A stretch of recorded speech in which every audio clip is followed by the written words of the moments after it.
立陶宛伫咧12月初9宣布全国进入紧急状态，当局指控白俄罗斯伫这几个月是放气上气球载违禁品过国界，来威胁公共安全。立陶宛因的首都这个机场呢，就因为安尼停几若摆，当局就认定是白俄罗斯来发动攻击，希望国会授权军方来采取愈侪行动。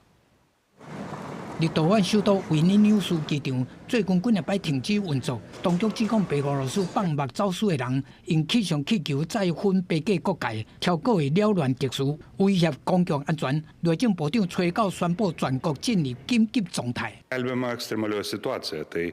dėl Baltarusijos režimo vykdymo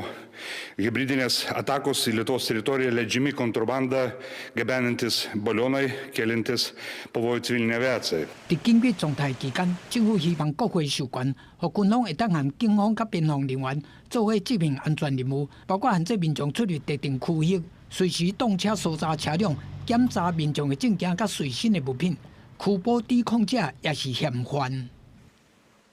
维尼纽斯机场执行长巴特库斯讲，过去2个月内，因为气球侵扰，和航管单位被迫关掉空域15摆，超过350次的航班，5万的旅客受到影响。虽然仅占整体空中交通量的5%，不过伤害机场的名声，降低民众的信任，造成真大的损失，民众嘛真不满。